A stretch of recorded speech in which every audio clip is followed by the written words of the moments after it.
신앙의 길은 역설의 길이기도 합니다. 우리는 종종 하나님께 순종하기만 하면 모든 길이 열릴 것이다 라고 기대하죠. 그러나 성경은 때로, 아니 자주 하나님의 부르심과 순종의 여정이 오히려 큰 시련과 충돌로 이어짐을 보여주고 있습니다. 그렇게 신앙의 길은 역설의 길이기도 한 것이죠. 왜일까요? 그것은 하나님께서 단지 일을 맡기시는 분이 아니라, 우리에게 단지 일을 맡기시는 분이 아니라 사람을 빚으시는 분이기 때문입니다. 세상에서는 일을 감당할 사람을 뽑는다 하면 그 사람의 능력을 판단하죠.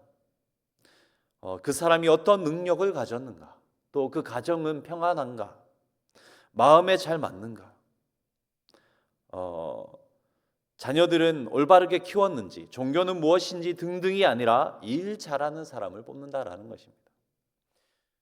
그런데 하나님은 사명을 주시되 그 사람을 감당할 만한 사람으로 먼저 다듬으시고 준비하시는 분이시다라는 사실을 우리에게 보여주는 것이죠. 오늘 본문도 그런 장면입니다. 모세는 마침내 하나님의 부르심에 순종해서 애굽으로 가는 길에 오르고 있습니다. 그런데 뜻밖에도 하나님께서 그를 죽이려 하신다라는 이 충격적인 장면이 오늘 등장하게 되는 것이죠. 부르시고 또 명하시고 보내신 우리 하나님께서 왜 모세를 위협하고 계시는가라는 것입니다. 무엇이 문제였고 왜 하나님은 이런 방법으로 모세를 다루고 계시는가? 그것은 단순히 사명을 시작하는 것보다는 하나님과의 관계 속에서 올바르게 서는 것, 올바르게 그것을 감당하는 것이 중요하기 때문에 그렇습니다. 본문을 살피면서 사명자의 길에 반드시 점검해야 할 그런 세 가지 중요한 원리를 함께 나누고 어떻게 하나님의 부르심을 온전히 감당할 수 있는지 고민하면서 기도하는 이 밤 될 수 있길 소망합니다. 첫 번째는 언약의 표징을 회복하라라는 것입니다. 언약의 표징을 회복하라.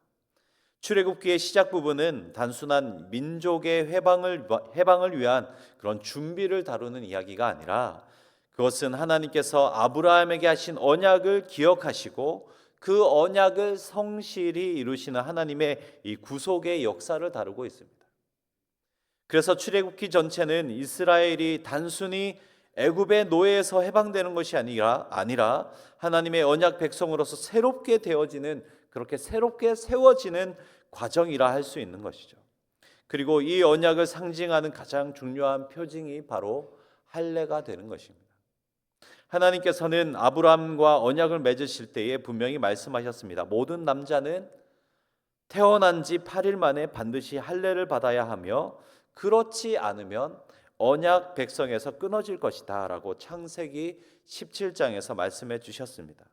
그렇게 할례는 단순한 육체적인 행위가 아니라 하나님과의 관계를 드러내는 표징이고 하나님의 백성으로 살아가겠다는 믿음의 이 선언이었습니다. 그래서 출애굽기에 이 하나님은 이 언약의 표징을 매우 중요하게 여기며 다루고 있는 것이죠.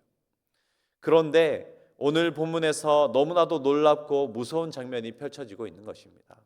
하나님께서 모세를 부르시고 또 그를 부르신 하나님께서 사명을 주셨고 또 그렇기에 이제 애굽으로 가는 이 길목에 모세와 그의 가족이 서 있는데 그런 중에 이 숙소에 머물러 있을 때에 하나님께서 모세를 만나셔서 그를 죽이려고 하시고 계신 것이죠. 24절을 한번 보시기 바랍니다. 모세가 길을 가다가 숙소에 이르렀을 때에 여호와께서 그를 만나사 그를 죽이려 하신지라. 너무나도 충격적인 장면입니다. 하나님의 부르심에 순종해서 길을 떠났는데, 하나님이 부르셨기 때문에 그 자리에 순종해서 길을 떠났는데 왜 하나님은 그를 죽이려고 하셨는가? 그 이유는 한편으로 단순하다 할 수 있습니다. 모세가 아들에게 할례를 베푸지 않았기 때문에 그렇죠.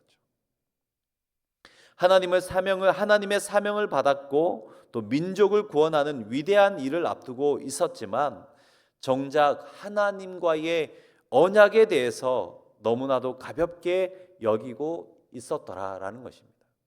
모세는 사명을 중요하게 여기고 있었지만 그가 받았던 사명을 중요하게 여기고 있었지만 하나님 주신 언약의 말씀에 대한 이 섬세한 순종은 뒤로 미루어 두고 있었다라는 것입니다. 이 장면은 우리에게 매우 중요한 교훈을 다시금 깨우쳐 주고 있습니다. 하나님의 사명을 감당하는 것보다 더 중요한 것이 있다라는 것이죠. 하나님의 말씀에 순종하며 언약 안에 살아가는 것, 그것이 더 중요하다라는 사실입니다. 하나님은 사명 일보다 관계를 더 먼저 다루십니다. 위대한 일을 하겠다라는 그러한 결단보다 그 마음이 진실로 하나님 앞에 서 있는지를 먼저 보시고 이를 감당할 만한 일꾼으로 빚으신다라는 것이죠. 그리고 더 중요한 한 가지, 이것은 그 자신만의 준비가 아니었습니다.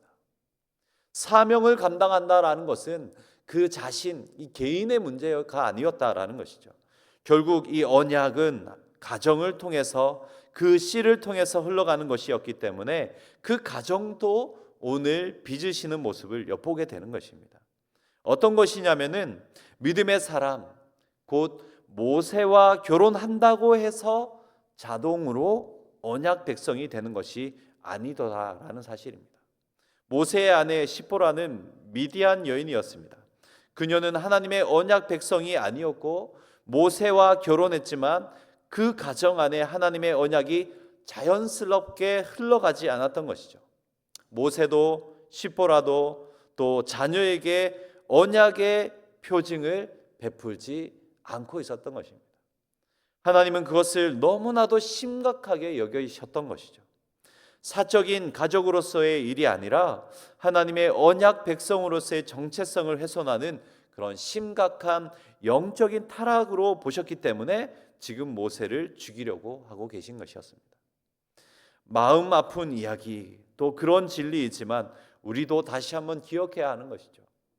믿음은 자동으로 유전되지 않더라라는 것입니다. 믿음은 내가 믿는다라고 해서 우리 가정에게 자동으로 유전되거나 전하여지지 않더라라는 것입니다. 교회 다니는 부모 밑에서 자란다고 해서 자녀가 하나님을 자동적으로 믿지 않더라라는 것이죠. 부모가 말씀을 따라 살고 말씀으로 자녀를 양육할 때에만 그 믿음이 이어질 수 있더라라는 것입니다. 신앙은 약속의 언약 위에 견고히 선 그런 결단과 순종을 통해서 가정 안에서 깊이 뿌리 내리는 것이다라는 사실을 우리는 발견하게 되는 것이죠. 그래서 하나님은 지금 그런 하나님의 마음을 모세에게 다시 보이고 계신 것입니다. 하나님의 일을 하러 가는 길이었지만, 사명을 받고 하나님의 일을 하러 가는 길이었지만 하나님이 먼저 그 가정이 언약 위에 바로 서기를 원하셨던 것입니다.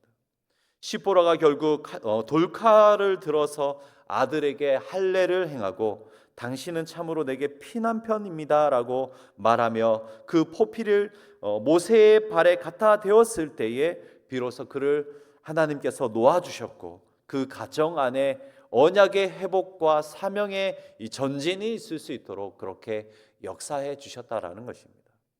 이 말씀은 우리에게도 동일하게 울리고 있습니다. 사명을 감당함에 있어서 가장 먼저 점검해야 할 것, 그리고 가장 깊이 관심을 가져야 하는 것, 그리고 가장 힘써 기도해야 하는 것, 그것은 바로 나와 내 가정이 언약 위에 서 있는가, 나와 내 가정이 언약 위에 서게 하여 주옵소서, 그렇게 기도하는 것, 그것이 가장 먼저여야 한다라는 사실을 우리에게 말씀하고 계신 것이죠.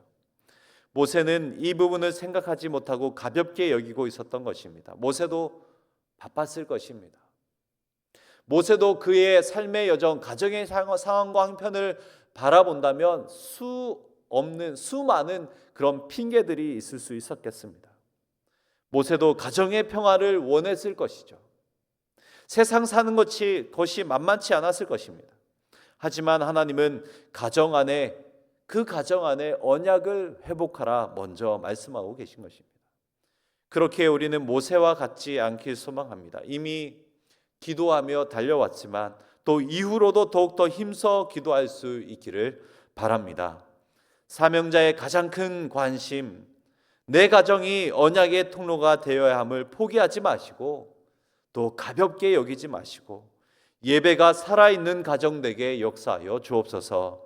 말씀과 기도가 흐르는 가정 되게 인도하여 주옵소서. 눈에 보이는 성공보다 하나님의 말씀이 중심되는 그런 가정이 되게 역사하여 주옵소서. 특별히 우리의 가정의 모든 이들이 각각 처소에서 언약의 사명자로 이 땅에 쓰임받는 놀라운 가정 될 수 있도록 역사해 달라고 뜨겁게 기도할 수 있는 우리들 이 밤 되길 소망합니다. 둘째로 맡겨진 길을 감당할 때에 동행자를 붙여주시는 우리 하나님을 신뢰해야 한다라는 것을 우리에게 알려주고 있습니다. 27절입니다. 하나님께서 아론에게 이르시되 광야에 가서 모세를 맞으라 하시매 그가 가서 하나님의 산에서 모세를 만나 그에게 입을 맞추니. 모세는 이미 하나님 앞에서 자신의 연약함을 수없이 고백하였습니다. 말이 둔할 뿐 아니라 자신도 없다라고 했던 것이죠. 그러자 하나님은 그런 모세의 핑계와 변론까지 다 들으시고 그를 포기하신 것이 아니라 넌 그것밖에 안 되는구나 라고 포기하신 것이 아니라 아론을 그의 동력자로 붙여주시겠다라고 하셨습니다. 그리고 본문에서 실제로 하나님이 직접 아론에게 명하여서 광야로 가게 하시고 모세와 극적인 만남을 이루게 하시면서 그를 맞으라고 하신 것이죠.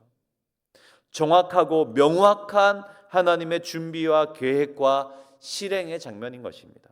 하나님은 말로만 위로하시는 분이 아니라 그 시간을 대충 때우시면서 언젠가는 그냥 감당하겠지라고 하시는 분이 아니라 너무나도 섬세하고 세밀하게 계획하신 대로 친히 움직이시는 분이심을 우리에게 보이고 계신 것입니다. 그뿐 아니라 하나님이 사명을 감당하는 자에게 홀로 서지 않게 하시고 반드시 필요한 동력자를 붙이시는 분이심도 보여주고 계신 것이죠. 하나님은 모세의 외로움도 부담도 너무나도 큰 부담도 잘 알고 계셨습니다. 이 원대한 사명을 혼자 결코 감당할 수 없다는 것을 이미 잘 알고 계셨다라는 것입니다. 우리는 종종 신앙의 길에서 혼자 싸우는 듯한 그런 고독을 경험하기도 하죠. 보내신 그 자리, 보냄을 받았다 확신하는 사명의 자리이지만 혼자인 듯한 그런 영적인 고독을 깊이 경험할 때가 있더라라는 것입니다. 사역의 자리, 직장의 현장, 또 가정의 여러 가지 갈등 속에서 홀로 외롭게 하나님의 뜻을 붙들고 있는 것처럼 느껴질 때가 수없이 있더라라는 것입니다. 하지만 하나님은 결코 우리를 혼자 두시는 분이 아니심을 믿으시기 바랍니다. 모세에게 아론을 붙여주셨듯이 우리에게도 때를 따라 동행자를 보내시는 분이 우리 하나님이시다라는 것이죠. 그것이 우리 가족일 수도 있고요. 공동체의 누군가일 수도 있습니다. 때로는 전혀 예상치 못한 인물이 우리의 동력자로 서게 될 때도 있다라는 것이죠. 중요한 것은 무엇이냐면 우리가 서 있는 그 자리에서 하나님의 섭리를 더욱더 온전히 신뢰해야 한다라는 것입니다. 내가 원하는 방식이나 내 기대대로 동력자가 나타나지 않을 수도 있죠. 그러나 하나님은 사명의 길에 가장 적절한 때에 가장 완전하고 가장 적절한 사람을 동행자를 동력자를 우리에게 보내주신다라는 사실입니다. 지금 혹시 사명의 길에서 외롭고 지쳐 있거나 더 이상 감당할 힘조차도 없는 절망과 같은 상황 가운데 있는 분 계십니까? 가족의 복음화를 향해서 끊임없이 외치고 또 외치고 있지만 텅 빈 이 메아리만 돌아오는 것 같은 그런 반복된 일상 속에서 너무나도 외롭고 또 너무나도 지쳐 있는 분 계십니까? 때를 따라 도울 일을, 때를 따라 동력자를 붙여주시는 우리 하나님, 결코 혼자 홀로 두지 않으시는 우리 하나님을 다시 한번 깊이 신뢰할 수 있는 이 밤 되길 소망합니다. 그 신뢰가 회복되는 소중한 말씀의 능력의 시간이 되길 소망합니다. 그래서 옆 사람에게 이렇게 함께 고백했으면 좋겠습니다. 옆 사람을 보시면서 제가 그 동력자입니다. 네, 믿기지가 않으신가 본데요. 제가 그 동력자입니다. 정말 믿기지가 않으신가 본데요. 제가 함께 기도하겠습니다. 옆 사람과 인사하시면 되겠습니다. 제가 함께 기도하겠습니다. 제가 함께 기도하겠습니다. 여러분, 우리가 함께 기도하는 그런 동력자가 되어지길 소망합니다. 이것이 성도의 특권입니다. 교회의 존재의 이유라고 해도 과언이 아닐 것입니다. 이 밤에 서로를 위해서 뜨겁게 기도하고 또 그뿐 아니라 이후에도 함께 뜨거운 기도의 교제가 충만하게 일어나는 귀한 동력의 모습이 우리 가운데 충만하길 소망합니다. 마지막으로 맡겨진 사명의 길을 감당할 때에 말씀의 능력으로 백성을 세우라고 하십니다. 29절에서 31절입니다. 모세와 아론이 가서 이스라엘 자손의 모든 장로를 모으고 아론이 여호와께서 모세에게 이르신 모든 말씀을 전하고 그 백성 앞에서 이적을 행하니 백성이 믿으며 여호와께서 이스라엘 자손을 찾으시고 그들의 고난을 살피셨다 함을 듣고 머리 숙여 경배하였더라. 모세와 아론은 하나님의 말씀을 받은 그대로 백성들에게 전하였습니다. 아론이 여호와께서 모세에게 이르신 모든 하나님의 말씀을 말하고 또 이적을 행하자 백성들은 믿었고 여호와께서 그들을 돌아보셨음을 깨닫고 머리 숙여 경배하게 된 것이죠. 이 장면은 사명자의 궁극적인 사명이 무엇인지 너무나도 잘 보여주고 있습니다. 그것은 하나님의 말씀을 전하는 것입니다. 이스라엘 백성은 수백 년 동안 노예로 살아오면서 하나님의 언약도 정체성도 소망도 잊고 있었습니다. 그러한 그들을 회복시키고 있는 것이 무엇입니까? 사람의 말과 사람의 논리가 아니라 바로 하나님의 말씀이었던 것입니다. 이들을 회복시키고 있는 것이 이들의 심령과 이들의 삶과 이들의 고독 가운데 회복시키고 있는 것이 무엇이냐면 하나님의 말씀이었다라는 것입니다. 말씀은 죽은 심령도 살리고 잊혀진 정체성도 회복시키며 새로운 믿음을 싹 틔워주는 줄 믿으시기 바랍니다. 그래서 히브리서 4장 12절에서 이렇게 말하였죠. 함께 읽어보겠습니다. 시작. 하나님의 말씀은 살아있고 활력이 있어 좌우의 날선 어떤 검보다도 예리하여 혼과 영과 및 관절과 골수를 찔러 쪼개기까지 하며 또 마음의 생각과 뜻을 판단합니다. 사랑하는 성도 여러분, 사명자는 결국 이러한 말씀의 능력으로 믿고 붙드는 자인 것이죠. 시대가 아무리 변하고 사람들이 변한다 하여도 애굽 천하일 때나 사람 중심인 오늘이나 모두가 마찬가지다라는 것입니다. 세상은 온갖 정보와 소음으로 가득하지만 사람들의 영혼을 살릴 수 있는 것은 오직 무엇밖에 없다라는 것입니까? 말씀이다. 시대를 불문하고 사람을 변화시키시고 변화시킬 수 있고 사람을 살릴 수 있는 그것은 무엇이냐면 오직 하나님의 말씀밖에 없다라는 것입니다. 이러한 사실을 믿으시기 바랍니다. 하나님의 말씀을 통해 일하시며 말씀을 통해 그의 백성들을 부르시고 말씀을 통해 세우시며 말씀을 통해 회복시켜 주시는 그 하나님의 놀라운 역사를 우리는 믿어야 하는 것입니다. 이것이 참 위로가 되는 것이죠. 이것이 참 능력이 되는 것입니다. 사명을 감당하는 우리에게 필요한 것이 무엇이냐면 달변이 아니라 이러한 말씀을 깊이 품는 그런 마음과 모습이다라는 것이죠. 능수능란한 설득을 의지하지 않기 소망합니다. 진실한 말씀만 믿고 의지하는 우리들 되길 소망합니다.